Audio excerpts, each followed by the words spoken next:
ओम शांति। 17 अगस्त 2026 बाबा की महावाक्य।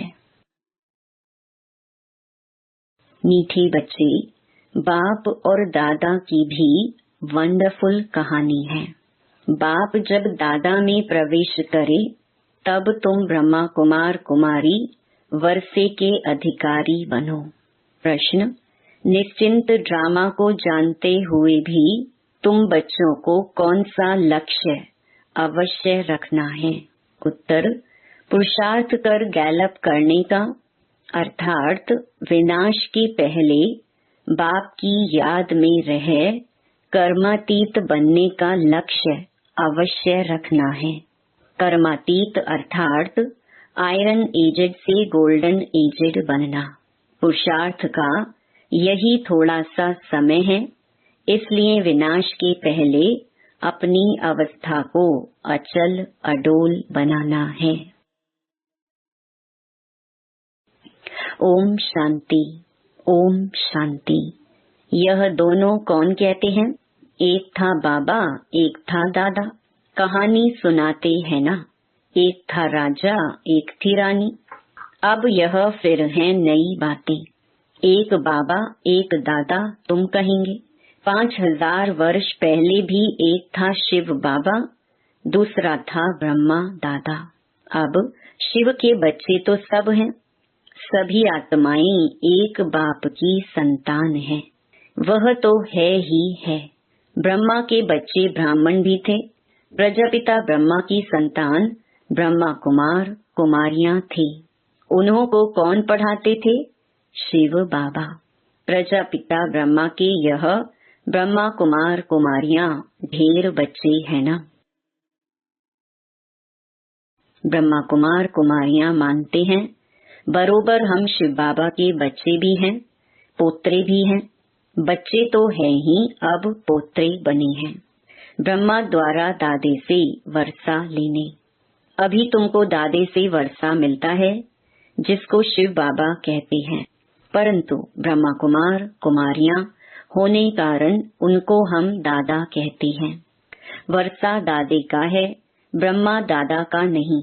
वैकुंठवासी बनने का वर्षा उस बाप से मिलता है। आधा कल्प वर्षा पाते हो, फिर तुमको श्राप मिलता है रावण से।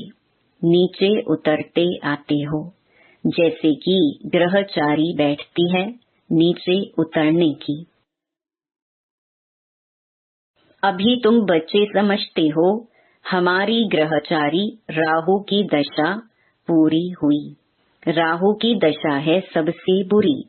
ऊंच ते ऊंच बृहस्पति की दशा, फिर राहु की दशा बैठी तो 5 विकारों के कारण हम काले हो गए। अब फिर बाप कहते हैं दे दान तो छोटे ग्रहण है तुम्हारी बात। उन्होंने फिर सूर्य चंद्रमा का ग्रहण समझ लिया है। जब ग्रहण लगता है तो दान मांगते हैं। यहाँ बाप तुमको कहते हैं 5 विकारों का दान दो तो ग्रहचारी उतर जाएगी। इन विकारों से ही तुम पाप आत्मा बने हो। मुख्य है देह अभिमान। पहले ऐसे सतो प्रधान थे, फिर सतो रजो तमो बने हैं। 84 जन्म लिए हैं, यह तो पक्का निश्चय है। बरोबर देवताएं ही 84 जन्म लेते हैं। पहले उन्हों को ही मिलना चाहिए बाप से। गाया भी जाता है आत्माएं परमात्मा अलग रही बहुकाल। बाप कहते हैं पहले पहले तुमको सतयुग में भेजा था, फिर अभी तुम ही आकर मिले हो। आगे तो सिर्फ गाते थे, उनका यथार्थ अर्थ अभी बाप बैठ समझाते हैं। सभी वेद शास्त्र जप तप स्लोगन आदि जो भी हैं, सबका सार बाप बैठ समझाते हैं। चक्कर तो बिल्कुल सहज है। अभी कलयुग और सतयुग का संगम है। लड़ाई भी सामने खड़ी है। यह भी तुमको निश्चय है सतयुग की स्थापना होती है। कलयुग में जितने भी हैं उन सब के शरीर खलास हो जाएंगे। बाकी आत्माएं पवित्र बन हिसाब किताब चुकतू कर जाएंगी। यह सबकी कयामत का समय है। आत्माएं शरीर छोड़ चली जाएंगी। यह तुम्हारी बुद्धि में अभी है। जब तक हम कर्मातीत अवस्था को पाएं, तब तक संगम पर खड़े हैं। एक तरफ हैं करोड़ों मनुष्य, दूसरे तरफ हो सिर्फ तुम थोड़े से। तुम्हारे में भी कितने हैं जो निश्चय बुद्धि होते जाते हैं। निश्चय बुद्धि विजयंती फिर जाकर विष्णु के गले की माला बनेंगी। एक है रुद्राक्ष की माला, दूसरी है रुंड माला। उस रुंड माला में छोटी छोटी शक्ल होती हैं। यह निशानी है। हम आत्माएं ही आकर फिर बाप के गले की माला के दाने बनेंगे। फिर यहाँ आएंगे नंबर वार। माला 8 की भी है, 108 की भी है, 16,108 की भी है। अब 16,000 हैं या 5-10 हजार हैं, उनका कोई हिसाब नहीं निकाला जाता। यह मालाएं गाई जाती हैं। बाबा कहते हैं, यह सब तुम क्यों विचार करते हो? जितने भी राजाएं कल्प पहले सतयुग त्रेता में बने थे, उतने ही बनेंगे। 100 बने या 200-300 बने, यह पूछना नहीं है। बाप कहते हैं, तुम जितना नजदीक आते जाएंगे तो यह सब समझ जाएंगे। आज हम यहाँ हैं, कल विनाश होगा, फिर सतयुग में थोड़े से देवी देवता होंगे, बाद में वृद्धि को पाते हैं। सतयुग के आसार भी दिखाई पड़ते हैं। बाकी लाखों जाकर रहेंगे, फिर लाख रहें व 9-10 लाख रहें, एक्यूरेट नहीं कह सकते। हाँ, तुम जब एक्यूरेट संपूर्ण बनने के लायक बनेंगे, तब तुमको और जास्ती साक्षात्कार हो जाएगा। अभी तो बहुत कुछ समझने का समय पड़ा है। बहुत साक्षात्कार करते रहेंगे। लड़ाई की तैयारियां भी बहुत होती रहती हैं। सब चीजें महंगी होती जाएंगी। विलायत में भी अब खूब टैक्स आदि लगते रहेंगे। बहुत बहुत महंगाई होकर फिर एकदम सस्ताई हो जाएगी। सतयुग में कोई चीज पर खर्चा नहीं होगा। सब खानियां आदि भरपूर हो जाएंगी। नई दुनिया में वैभव बहुत होते हैं। लक्ष्मी नारायण के पास बहुत वैभव थे ना। श्रीनाथ द्वारे में मूर्तियों के आगे भी कितने वैभवों का भोग लगाते हैं। वहाँ बहुत माल बनाते हैं और खाते रहते हैं। कहेंगे हम देवताओं को भोग चढ़ाते हैं। कहेंगे देवताओं को भोग नहीं लगाएंगे तो वह नाराज हो जाएंगे। अब इसमें नाराज होने की तो बात ही नहीं। तुम कोई पर नाराज नहीं होते हो। जानते हो ड्रामा अनुसार यह विनाश होना ही है। कलयुग से बदलकर सतयुग होगा। हम ड्रामा को समझते हैं कि ड्रामा अनुसार अभी नया चक्कर शुरू होना है। तुम भी ड्रामा के वश हो। ड्रामा अनुसार बाप भी आया हुआ है। ड्रामा में 1 मिनट भी नीचे ऊपर नहीं हो सकता है। जैसे बाबा आया, तुमने देखा कल्प बाद भी हूबहू ऐसे होगा। शास्त्रों में तो कल्प की आयु लंबी लिख दी है। अभी तुम बच्चों की बुद्धि में हैं, बरोबर विनाश सामने खड़ा है। अभी तुम गैलप कर रहे हो। जानते हो बाप को याद कर हमको कर्मातीत अवस्था को जरूर पाना है, अर्थात आयरन एज से गोल्डन एज बनना है। अभी अगर पुरुषार्थ नहीं करेंगे तो पद भ्रष्ट हो जाएगा। हे आत्माएं, अभी तुम पतित बन गई हो। यह भी जानते हो बहुत किस्म के आएंगे जो और धर्म में बदली हो गए हैं, वह निकल कर आते रहेंगे। आकर अपना पुरुषार्थ करते रहेंगे बाप से वर्षा पाने। ब्राह्मण धर्म में आकर फिर देवता धर्म में आएंगे। ब्राह्मण धर्म में नहीं आएंगे तो देवता धर्म में कैसे आएंगे? ब्राह्मण दिन प्रतिदिन वृद्धि को पाते रहेंगे। देखेंगे विनाश सामने आ गया है, यह तो ठीक कहते हैं, फिर वृद्धि होती जाएगी।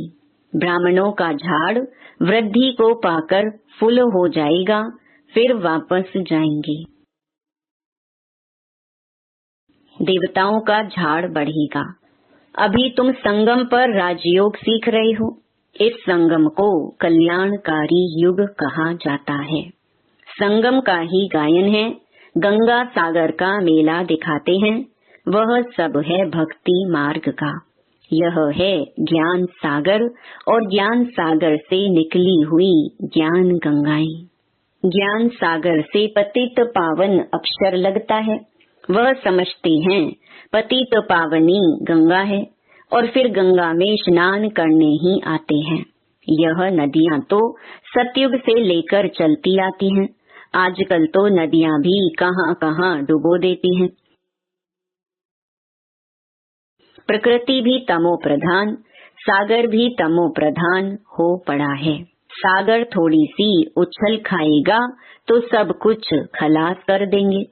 सतयुग में सिर्फ हम थोड़े ही भारत में रहते हैं। यमुना के कंठे पर दिल्ली परिस्थान थी, फिर बननी है। सतयुग में थोड़ी ही जीवात्माएं रहती हैं, फिर धीरे धीरे आते जाते हैं। अभी है कलयुग का अंत। कितने ढेर मनुष्य हो गए हैं। बेहद का नाटक है, जिसको अच्छी रीति समझना है। भल कोई अपने को एक्टर समझते भी हैं, परंतु कल्प 5000 वर्ष का है, यह किसको भी पता नहीं है। कहाँ 84 जन्म, कहाँ 84 लाख। अभी तुम रोशनी में हो, तुमको बाप से वर्षा मिलता है। बाप कहते हैं मन मना भव। बाप को याद करना है। शिव भगवानुवाच, भगवान की महिमा में और देवताओं की महिमा में बहुत फर्क है। बाप जो नई रचना रचते हैं, उनकी महिमा है सर्व गुण संपन्न। अभी तुम ऐसे बन रहे हो। बाप की महिमा और इनकी महिमा में रात दिन का फर्क है। यह राजयोग है ना, गाया भी जाता है। भगवान राजयोग सिखलाते हैं। वह है निराकार, तो जरूर निराकार से साकार में आना पड़े। भगवान की इतनी महिमा है तो जरूर आना पड़े। उनका जन्म दिव्य अलौकिक है, और किसका दिव्य जन्म नहीं गाया जाता। यह भी बच्चों को समझाया है। एक होता है लौकिक बाप, दूसरा है पारलौकिक बाप, जिसको ही भगवान कह याद करते हैं, और तीसरा है अलौकिक बाप। यह फिर वंडरफुल बाप है। जब पारलौकिक बाप बच्चों को एडॉप्ट करते हैं, तो बीच में यह अलौकिक आ जाता है। प्रजापिता ब्रह्मा के कितने ढेर बच्चे हैं। शिव बाबा आकर ब्रह्मा द्वारा तुमको अपना बनाते हैं। कितने ब्रह्मा कुमार कुमारियां बनते हैं। लौकिक बाप को तो करके 8-10 बच्चे होंगे। अच्छा, शिव बाबा भी है पारलौकिक बाप, उनके तो अनेक बच्चे हैं। सभी आत्माएं कहती हैं हम सब ब्रदर्स हैं। अब इस संगम पर फिर अलौकिक बाप मिलता है। यह ज्ञान तुमको वहाँ नहीं रहेगा। प्रजापिता ब्रह्मा बाप मिलता ही तब है जबकि बाप आकर नई सृष्टि रचते हैं। तो यह अलौकिक जन्म हुआ ना, इनको कोई समझ नहीं सकते। वह लौकिक, वह पारलौकिक, और यह है संगम युगी अलौकिक बाप। लौकिक बाप तो सतयुग से लेकर होते आए हैं। पारलौकिक बाप को वहाँ कोई याद नहीं करते। वहाँ होता ही है एक बाप। हे भगवान, हे परमात्मा कहकर याद नहीं करते हैं। फिर द्वापर में जब भक्ति मार्ग शुरू होता है तो बाप 2 होते हैं।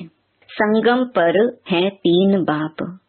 प्रजापिता ब्रह्मा भी अभी मिलता है। अभी तुम उनके बने हो। जानते हो यह अलौकिक बाप है। अभी तुम इन बातों को अच्छी रीति जानते हो और याद करते हो। अपने को आत्मा समझ बाप को याद करो। सतयुग में याद करने की दरकार ही नहीं। दुख में पारलौकिक बाप का सब सिमरण करते हैं। यह तो बिल्कुल सहज बात है।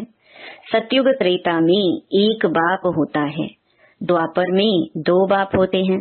इस समय तुम अलौकिक बाप के बच्चे बने हो, जिस द्वारा तुम वर्षा लेते हो। तुम बच्चे ही ब्राह्मण बनते हो, जो फिर देवता बनेंगे। विनाश भी तुम्हारे को ही देखना है। जो तुम इन आँखों से देखेंगे, बॉम्ब छोड़ेंगे। मनुष्य तो मरेंगे ना। जापान में भी बॉम्ब छोड़ा, देखा ना कैसे मनुष्य मरे। अब यहाँ लड़ाइयाँ लगती रहती हैं। खुद भी कहते हैं हम तंग होते जाते हैं। 10-10 वर्ष तक भी लड़ाई चलती रहती है। बॉम्ब्स में तो चपटी में सेकंड में सब खलास हो जाएगा। चिंगारी लगती है तो शहर नष्ट हो जाते हैं। यह तो बॉम्ब्स हैं। आग भी लगनी है। तुम बच्चे जानते हो बाप आए ही हैं स्थापना और विनाश कराने, तो जरूर यह सब होगा। पुरुषार्थ करने का अभी समय है। माया घड़ी घड़ी तुम्हारा बुद्धि योग तोड़ देती है। अर्जुन तुम अडोल स्थिर कहाँ बने हो। कहते हैं बाबा माया के तूफान बहुत आते हैं। कोई तो सारे दिन में घंटा आधा भी याद नहीं करते हैं। बाप कहते हैं तुम कर्म योगी हो। 8 घंटा तो यह सेवा करेंगे। 8 घंटा याद कर सको इतना पुरुषार्थ करना है। याद करते रहने से विकर्म विनाश होते जाएंगे। इसको ही योग अग्नि कहा जाता है। यह है मेहनत। गृहस्थ व्यवहार में रहते हुए सिर्फ याद करना है। यह भी बाबा बतलाते हैं कि जिन्होंने गृहस्थ छोड़ा है, बच्चे बने हैं, वह भी इतना याद नहीं करते हैं। घर में रहने वाले और ही जास्ती याद करते हैं। अर्जुन और भील का भी मिसाल देते हैं ना। मेहनत है बाप को याद करना और चक्कर को समझना है। महाभारत लड़ाई भी जरूर लगेगी। सतयुग में थोड़े ही लगेगी, तो तुम बच्चों को अंधों की लाठी भी बनना है। सबको रास्ता बताना है कि बाप को याद करो, चक्कर को याद करो, स्वदर्शन चक्रधारी बनो। अच्छा, मीठे मीठे सिकिलधे बच्चों प्रति माता पिता बाप दादा का याद प्यार और गुड मॉर्निंग। रूहानी बाप की रूहानी बच्चों को नमस्ते। धारणा के लिए मुख्य सार। पहला, कम से कम 8 घंटा याद में रहने का पुरुषार्थ करना है। अपनी अवस्था अचल अडोल रखने के लिए याद का अभ्यास बढ़ाना है। गफलत नहीं करनी है। दूसरा, यह ड्रामा बिल्कुल एक्यूरेट बना हुआ है, इसलिए किसी पर भी नाराज नहीं होना है। निश्चय बुद्धि बनना है। वरदान, तोड़ना, मोड़ना और जोड़ना। इन 3 शब्दों की स्मृति द्वारा सदा विजयी भव। सारी पढ़ाई और शिक्षाओं का सार यही 3 शब्द हैं। 1, कर्म बंधन तोड़ने हैं। 2, अपने संस्कार स्वभाव को मोड़ना है। और 3, एक बाप से सर्व संबंध जोड़ने हैं। यही 3 शब्द संपूर्ण विजयी बना देंगे। इसके लिए सदा यही स्मृति रहे कि जो भी इन नैनों से विनाशी चीजें देखते हैं, वह सब विनाश हुई पड़ी है। उन्हें देखते भी अपने नए संबंध, नई सृष्टि को देखते रहो, तो कभी हार हो नहीं सकती। स्लोगन, योग की निशानी है सदा क्लीन और क्लियर। ये अव्यक्त इशारे अपवित्रता के बीज को भी समाप्त कर संपूर्ण स्वच्छ पवित्र बनो। अगर ब्राह्मण जीवन में संकल्प में भी अपवित्रता व अमर्यादा आ जाती है, तो तख्त नशीन के बजाय गिरती कला में अर्थात नीचे आ जाते हो। कोई विकर्म नहीं हुआ, लेकिन व्यर्थ कम भी हुआ, तो पश्चाताप के बजाय महसूसता की स्टेज होती है। महसूस होता है कि यह रॉन्ग है, नहीं होना चाहिए। वह बात कांटे के समान चुभती रहेगी। इसीलिए इस व्यर्थ से भी मुक्त बनो। ओम शांति।